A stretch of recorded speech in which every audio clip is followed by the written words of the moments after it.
오늘 창세기 32장 말씀을 통해서 말씀을 깨닫는 지혜와 응답받는 기도의 은총이 우리가 넘치게 될 줄로 믿습니다.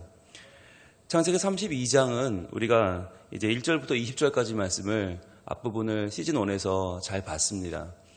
야곱이 이제 고향으로 돌아오고 있죠. 그런데 돌아오는데 실제로는 두렵습니다. 너무너무 두렵습니다. 조금 전에 바로 삼촌 라반에게 잡혀서 죽을 뻔했고요. 겨우 하나님이 개입해 주셔서 위기를 넘겼지만 이제 만날 에서는 너무나 무서운 형이죠. 사냥꾼이고 또 지금 400명의 자기 동료들이 이끌고 지금 자기를 맞으러 온다. 400명이 맞으러 온다는 건 죽이겠다는 거죠. 아주 뿌리를 뽑겠다는 거죠. 이 이야기를 듣고 너무 두려워서 야곱이 어떻게 해요? 너무너무 두려우니까 인간적인 꾀를 냅니다. 자, 그런데 하나님께서 이때 나타나세요. 하나님의 군대를 보내주세요. 그게 바로 마하나임이죠. 마하나임을 보내주시는데 여러분 이 20장에 나오는 마하나임이 정확한 뜻은 뭐냐면 두 진영이란 뜻이에요. 두 진영. 즉 앞에서 지켜주고 뒤에서 지켜주는 두 진영이 나타난 거예요. 하나님의 군대 마하나임 두 진영. 그런데 여러분 이렇게 됐으면 야곱이 어떤 마음을 가져야 됩니까? 하나님을 신뢰해야 되는 거예요. 하나님 나와 함께 하시고 이 에서와의 만남도 하나님 지켜주시겠구나. 근데 그게 아니라 자기 때를 두 때로 나누죠. 두 때로 나눠서 한쪽을 치면 한쪽은 도망가자. 한쪽이라도 보존하자. 여러분 두 때가 히브리어로 마하노트예요. 마하노트. 그러니까 하나님은 그에게 마하나임을 보내주시는데 두 진영을 보내주셔서 하나님의 군대를 보내주셔서 이제 안심해라. 내가 너와 함께한다. 그런데 야곱은 계속 잔머리를 굴려요. 마하노트를 만들어요. 자기 모든 재산을 두 때로 나눠서 한 때를 치면 한 때가 살자. 참 그렇게 잔머리를 굴리고 있는 야곱. 그러면서 또 에서가 혹시라도 화가 풀릴까 싶어서 자기의 가축들을 3번이나 보내죠. 먼저 보내면서 우리 주인이 에서에게 주는 선물입니다. 라고 그 마음을 달래기 위해 3번이나 보내요. 자, 그 내용이 이제 20절까지 나옵니다. 여러분 야곱은요.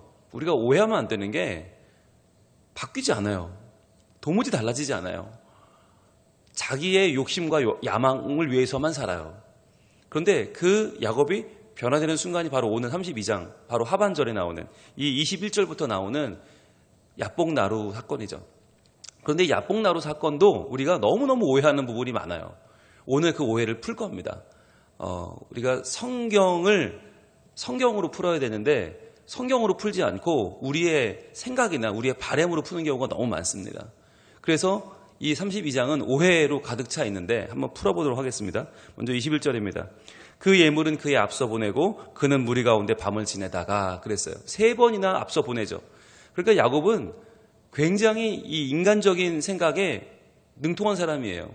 아마 요즘 같으면 부동산 꽤나 많이 했을 거예요. 그래서 투자 굉장히 많이 하고 집을 30채씩 갖고 있고 이런 사람. 그래서 저금리로 돈 빌려서 비싸게 땅도 팔고 집도 팔고 아마 수없이 많은 사람들을 참 어렵게 한 그런 사람이었을 거예요.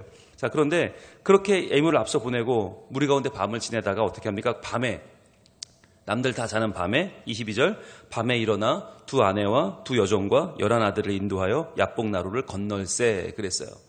자, 두 아내 먼저 한 명씩 이제 손도 잡고 끌어안고 여보 내가 혹시 못 가더라도 우리 못 만나더라도 잘 살아야 돼. 그러면서 두 여종 잘 지켜줘. 그러면서 손 잡고 11아들 한 명씩 얼굴 다 쓸어보고 끌어안아보고 했을 거 아니에요. 왜? 내 거니까. 내 소유니까. 내 야망이니까. 그러니까 야곱은요. 라반과 다를 게 하나도 없는 사람이에요. 전부 내 거고 내 소유고 하나님이 내게 주신 아내, 하나님이 내게 주신 자녀라는 생각은 이만큼도 없어요. 요만큼도 없어요. 정말 진짜 야곱은 너무너무 인간적인 욕심이 가득해요. 자, 그렇게 해서 인도하여 야복나루를 건넙니다. 야복나루. 여기가 이제 그 유명한 야복나루인데 여러분 야복이란 말이 아보크란 말이 나왔어요. 아보크란 말은 싸우다란 뜻이에요. 싸우다. 이게 중요한 단어이기 때문에 야복나루 동그라미 하시고 이게 아보크는 싸우다. 여기서 유래한 단어가 야복인데 야복은 뭐냐? 싸움꾼이란 뜻이에요. 싸움꾼. 이거 잘 기록해 놓으셔야 돼요. 야복나루는 싸운 곳이다. 싸운 곳이고 싸움꾼이 다녀가는 곳이다. 이거를 사람들이 이름으로 남겨놓을 정도로 유명한 장소가 됐는데 볼게요. 23절. 그들을 인도하여 시내를 건너가게 하며 그의 소유도 건너가게 하고. 자, 다 이제 건너가게 합니다. 야곱이 그동안은 내 손 안에 있어야만 마음이 놓였어요. 그런데 이제 할 수 없이 떠나보내고는 너무 허전한 거죠. 내 손아귀 위에 있던 아내, 여종, 아들들을, 소유들을 다 보내고 너무너무 허전하죠. 24절입니다. 이제 24절이 문제의 절인데 야곱은 홀로 남았더니 어떤 사람이 날이 새도록 야곱과 씨름하다가 그랬어요. 자, 이제 여기가 문제, 24절의 문제인데 많은 분들이 이 본문을 어떻게 이야기하냐면 야곱이 하나님께 기도했다는 거예요. 하나님께 밤새도록, 날이 새도록 하나님께 기도했다. 그래서 야곱이 복을 얻었다라고 이야기해요. 그런데 여러분, 씨름한 게 어떻게 기도한 거죠? 씨름과 기도가 어떻게 연결이 됩니까? 여러분, 아무리 이 본문을 봐도 기도했다는 말은 없습니다. 씨름했다라고 하는 단어, 아바크란 단어는 먼지를 일으킨다는 얘기예요. 먼지를 일으킨다는 말이 뭐냐면 그 정도로 격렬하게 몸싸움을 하는 거예요. 그냥 말싸움 몇 마디 하는 게 아니라 그냥 계속 붙여 싸우고 때리고 맞고 엎어지고 이 밤새 먼지를 일으키며 싸우는 격렬한 싸움. 마치 전쟁터에서 필사적으로 죽기 아니면 살기로 싸우는 그 싸움이 아바크예요. 그리고 이 아바크, 이 씨름하다가라고 하는 말, 이 말에 또 한 가지 여기 담겨있는 이 말의 의미는 하바크라는 단어도 들어 있어요. 하바크는 뭐냐면 단단히 붙잡다는 뜻이에요. 단단히 붙잡다. 죽기 살기로. 여기에는 우호적인 분위기가 하나도 없습니다. 적대적인 상황이에요.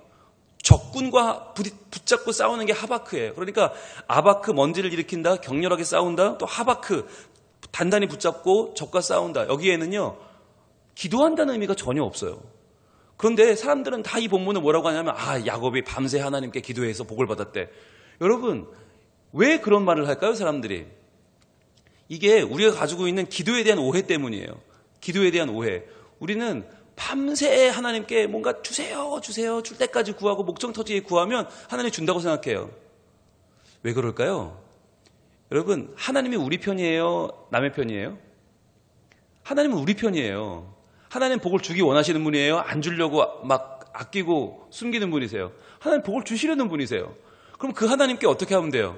그 하나님 앞에 우리 순종하면 돼요. 순종하면 되는데 순종하기 싫으니까. 왜?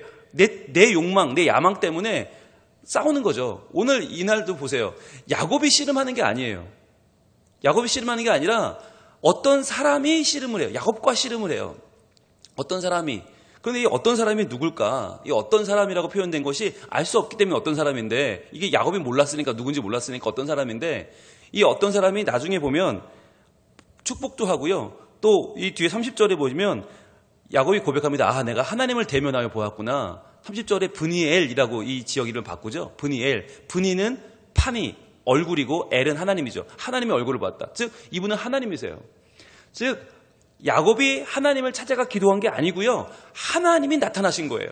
하나님이 개입해 들어오신 거예요. 야, 야곱, 너 이따위로 살래? 너 이렇게 그지같이 살래? 야, 너 아브라함의 손자가 부끄럽지도 않냐? 야, 이삭의 아들이 너 이거밖에 안 되냐? 하나님이 야곱을 찾아오신 거예요. 그래서 야곱을 붙잡고 지금 흔드는 거예요. 야, 야곱 정신 차려! 라고 하면서 하나님이 그를 붙잡고 먼지가 나도록 지금 흔들고 계시는 거예요. 본문은 야곱이 기도한 본문이 절대로 아니에요. 하나님이 나타나셔서 그를 지금 설득하고 하나님이 그의 인생에 개입해 들어오시는데 야곱은 저항하는 거예요. 저항하고 있어요. 하나님 앞에. 여러분이 어떤 사람을 어떻게 봐야 될까? 어떤 분들은 천사라고 하기도 하고 어떤 분들은 뭐 알 수 없는 사람이라고도 하고 마틴 루터는 뭐라고 해석하는지 아세요? 마틴 루터는 종교개혁가 루터는 이 어떤 사람은 바로 예수님이다. 성육신 하시기 전에 예수님이다. 그래서 분명히 이분은 축복하시는 하나님이신데 사람의 몸을 입고 나타나셨거든요. 그러니까 이분은 예수님이라고 마틴 루터는 해석하는데 저는 이걸 동의해요. 전 성경에 나오는 여호와의 사자, 여호와의 천사라는 수많은 그 존재들이 실제로는 하나님이시거든요. 보면 그거 어떻게 해석할까? 하나님은 어떻게 눈에 보여요?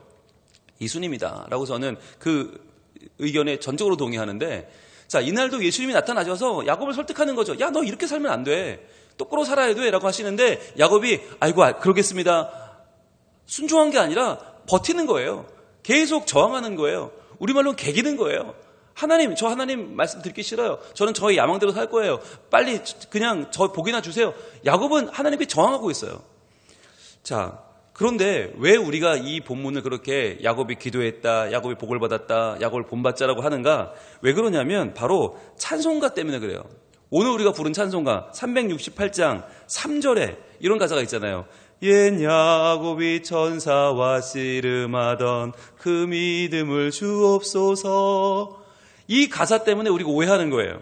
수많은 분들이. 또 게다가 우리의 바램과도 맞고 우리 바램도 밤새 하나님과 씨름해서 내가 복을 받고 싶은 마음이 우리에게 있으니까, 그런 마음으로 우리가 기도하니까 하나님은 주기 싫어하시는 복을 마치 우리가 빼앗듯이 밤새 기도해서 밤새 우리가 막 쫄라가지고 그 복 받는 것처럼 오해를 하니까 이 찬송이 너무 우린 좋은 거죠. 그런데 여러분 그거 아세요? 찬송가는 성경이 아닙니다.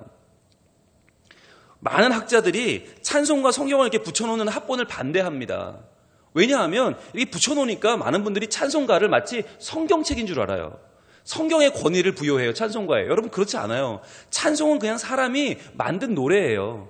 믿음은 좀 있을지 모르지만 이분이 성경을 주의하는 학자는 아니에요. 그러니까 이 성경을 읽는 내용과 찬송가의 가사는 똑같지 않아요. 그러니까 찬송가의 가사가 틀린 경우가 많아요, 성경적으로는. 이게 대표적인 경우죠. 이 야곱은 천사와 씨름한 적이 없어요. 하나님이 찾아오시는 그분에게 버틴 거죠. 저항한 거죠.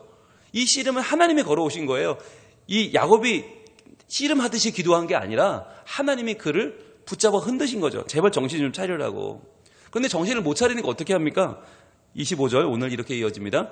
자기가 야곱을 이기지 못함을 보고, 자 그래요. 아무리 설득을 해도 안 통하니까 하나님이 야 너 정신 차려 똑바로 살아 해도 안 들으니까 어떻게 해요? 그가 야곱의 허벅지 관절을 치매. 야곱의 허벅지 관절이 그 사람과 씨름할 때 어긋났더라. 자 일단 씨름하다가 동그라미 해보세요. 25절 씨름할 때에 동그라미 해보세요. 한 번 더 강조합니다. 이것도 또 아바크예요. 그러니까 본문은 절대로 기도한 게 아니에요. 기도라고 하는 본문이 안 나와요, 한 번도. 자 25절입니다. 씨름할 때에 어긋났더라. 씨름할 때 표시하셨죠? 자 그러면 허벅지 관절을 왜 쳤을까요? 왜 그는 이기지 못하면, 아니 그렇잖아요. 이기지 못하면 어떻게 허벅지 관절을 칩니까? 말이 안 되죠. 즉 하나님이 말씀하시는데 야곱이 순종하지 않는 거예요. 믿음으로 나간 기도가 아니에요. 이건 버티는 거예요. 하나님 안 돼요. 싫어요. 저는 끝까지 저 욕심 버릴 수 없어요. 버티니까 어떻게 해요? 허벅지 관절을 친 거죠. 이게 무슨 경우냐면, 여러분 우리가 멀쩡한 사람과 술 취한 사람이 있어요. 그러면 술 취한 사람을 당해낼 수 있어요? 멀쩡한 사람이? 못 당합니다. 제정신이 못 당합니다. 여러분 물에 빠진 사람 구하러 들어가면 그 사람을 우리가 당해낼 수 있어요? 못 당합니다. 물에 빠진 사람이 더 강해요, 우리보다. 그래서 우리가 구해내려고 하면 그 사람이 정신없이 흔들면서 구하러 들어간 사람까지 잡아서 물속을 잡아 들어가면 다 죽어요. 어떻게 합니까? 어떻게 해요? 구하러 들어간 사람이 실력자면 어떻게 해요? 그 물에 빠져 허우적거리는 사람의 목 뒤를 칩니다. 그냥 퍽 쳐버려요. 그럼 그 사람 정신을 잃어요. 그럼 끌고 나오는 거예요. 그럼 둘 다 살아요. 그런데 물에 빠진 사람이 계속 허우적거리면서 그 힘이 얼마나 장사해요. 그러면 잘못하면 둘 다 죽는 거예요. 지금 하나님이 그렇게 하시는 거예요. 야곱의 허벅지를 쳐버리는 거예요. 야, 너 안 되겠다. 너 이렇게 고집 부려가지고는, 이래가지고는 너 아브라함의 자손도 될 수 없고 내 복도 줄 수 없는 믿음의 사람이 될 수 없겠다. 쳐버리는 거예요. 그래서 씨름할 때 어긋납니다. 기도할 때가 아니고요. 씨름했다는 거예요. 자, 그리고 나서 하나님이 포기하십니다. 야, 너 안 되겠다. 너 그냥 그렇게 살아라. 너는 참 희망이 없구나. 그리고는 26절에 그가 이르되 날이 새려하니 나로 가게 하라. 아유 그래 갈게. 너 안 되겠다. 그래 이렇게 살아. 가시는데 야곱이 이르되, 야곱이 뒤늦게 깨달은 거예요. 아 이분이 누굴까? 밤새 어떤 사람이 나타나서 밤새 씨름을 했는데 처음에는 야곱이 보낸 자객인 줄 알았겠죠. 자객. 날 죽이려고 야곱이 보냈구나. 그래서 막 죽도록 저항하고 싸우다 보니까 이분이 이상해. 사람이 아니야. 이분은 정말 너무너무 이상한 분인데 그분이 자기의 허벅지를 쳐요. 그래서 이분이 누굴까 생각하다가 이분이 하나님이시구나라는 걸 뒤늦게 깨닫죠. 그래서 당신이 내게 축복하지 아니하면 가게 하지 아니하겠나이다 라고 해요. 여러분 하나님인이라는 걸 깨달았으면 어떻게 해야 돼요? 경배해야죠. 경외해야죠. 예배해야 돼요. 그게 아니라 나한테 축복해달라는 거예요. 축복하지 않으면 못 갑니다. 여러분 이게 야곱이에요.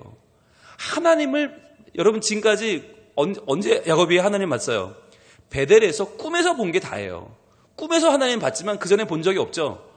실제로 하나님 만났으면 어떻게 해야 돼요? 이게 얼마나 놀라운 경험이에요. 그럼 당장 엎드려서 부복하고 경배하고 경외해야 되는데 그게 아니라 야곱이 봉대놓으세요. 여러분, 이게 우리예요. 이게 우리예요.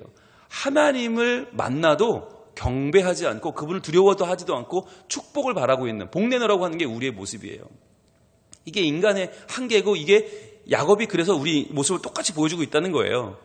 말도 안 되는 거죠. 여러분, 여기서 축복이라는 단어가 바라크 아닙니까? 바라크. 바라크 하세요. 바라크 해달라는 거예요. 여러분, 바라크가 원래 뜻이 뭐예요?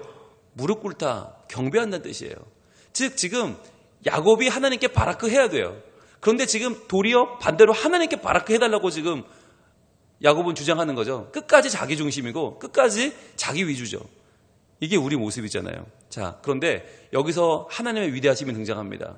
우리쯤 되면요, 우리였으면, 만약에 하나님이 우리였으면, 야, 너 정말 구제불능이구나, 너 가망이 없구나, 야, 그냥 그렇게 살아, 그러고 가셨겠죠. 그게 아니에요. 하나님이기 때문에 어떻게 하시냐? 27절입니다. 그 사람이 그에게 이르되 내 이름이 무엇이냐? 라고 물어요. 내 이름이 무엇이냐?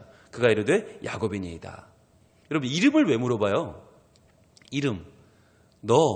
네 존재, 너의 지금 삶의 내용이 어떤지 돌아보라는 거예요. 이름은 존재를 말합니다. 그 사람이 전인격적인 존재입니다. 네 이름이 뭐냐? 야곱입니다. 야곱 뜻이 뭐예요? 발꿈치를 잡는 자, 속이는 자, 속여서 취하는 자, 빼앗는 자, 사기꾼이라는 뜻 아니에요. 그러니까 하나님은 그에게 자기 삶을 돌아보게 하는 거예요. 너 과연 어떻게 살았냐? 너 지금 어떻게 살고 있냐? 저요, 사기꾼이네요. 저요, 남 발꿈치 잡고, 남 발목 잡고, 남 속이고, 욕심으로 살고 있는 야곱에 불과하네요. 라고 깨닫게 하시는 거예요. 지금 하나님은. 여러분, 하나님은 얼마나 위대한 분이냐?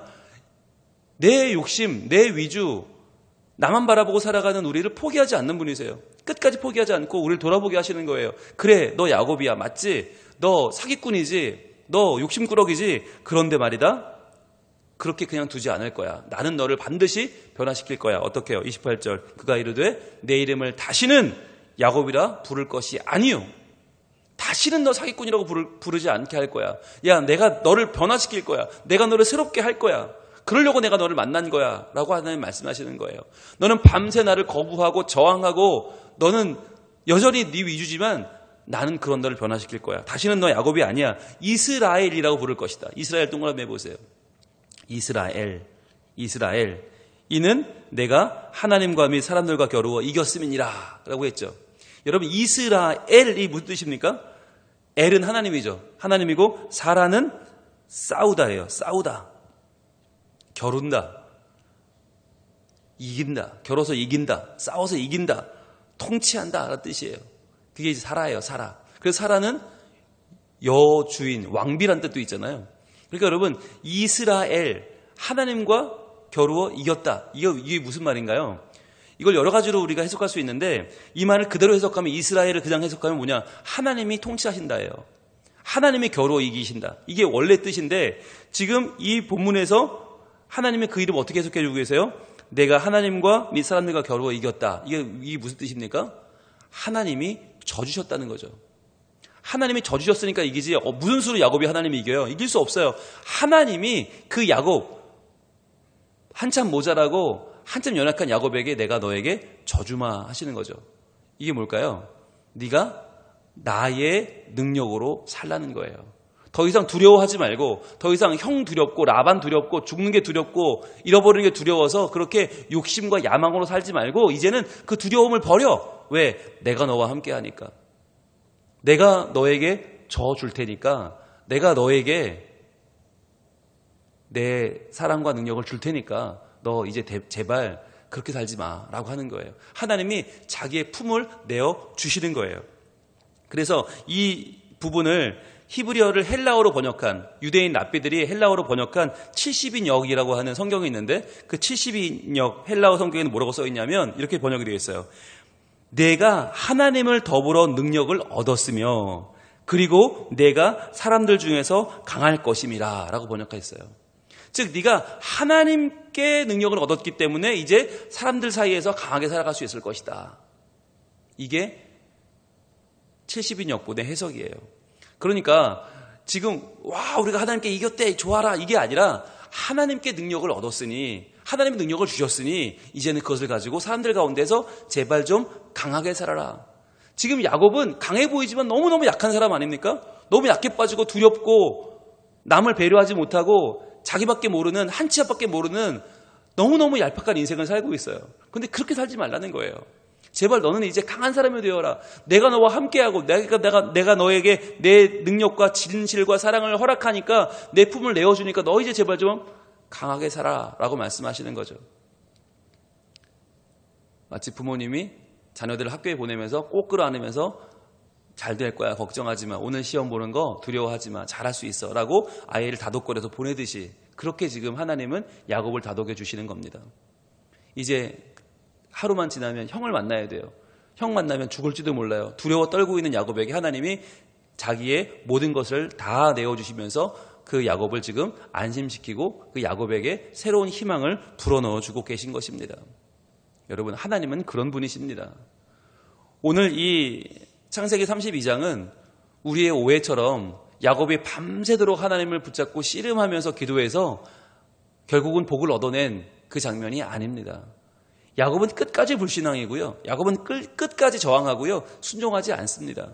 그런데 하나님이 나타나셔서 하나님의 그의 인생에 개입해 들어오셔서 하나님이 그를 만나 설득하시고 끝까지 그를 포기하지 않고 변화시켜 주신 사건이 바로 야복 나루의 사건입니다. 이 하나님의 은혜 때문에 야곱이 변화된 것입니다.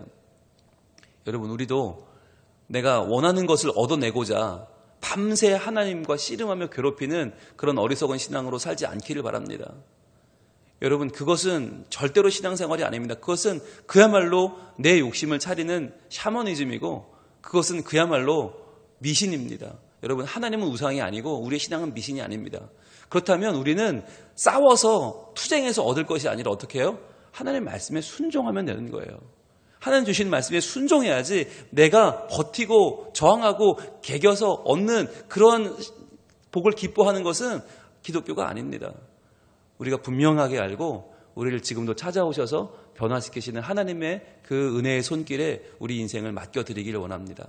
그래서 브니엘, 하나님의 얼굴을 보았는데 내가 살아남았구나, 감사하다, 정말 감사하네, 하나님 나를 만나주셨네, 이 은혜를 가지고 야곱이 겸손하게 그 다음날 에서를 만나게 되는 그 역사가 오늘 우리에게도 일어나서 우리도 깨어진 관계가 하나님의 사랑으로 회복되고 우리도 무너진 우리의 삶이 다시 한번 하나님의 능력으로 일어서게 되는, 하나님과 더불어 능력을 얻었으니 이제는 사람들 사이에서 강하게 살아가는 하나님의 사람들, 믿음의 사람들 되기를 우리 하나님 원하고 계십니다. 기도하겠습니다.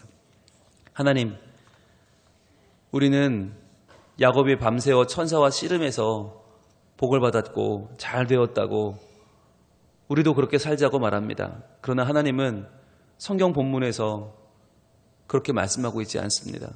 오히려 하나님이 나타나셨고 야곱의 고집을 꺾으려 하나님이 그와 씨름하셨고 끝까지 버티는 야곱에게 하나님은 그 이름을 바꿔주시고 그를 겸손하게 만들어주시고 그러나 힘을 얻게 하셔서 이스라엘, 통치하시는 하나님, 이기시는 하나님이 너에게 사랑과 진리와 모든 것을 허락하셔서 너에게 저어주셨으니 이제 너도 사람들 가운데서 제발 강한 믿음을 가지고 살라고 하는 하나님의 그 사랑을 저희는 보았습니다.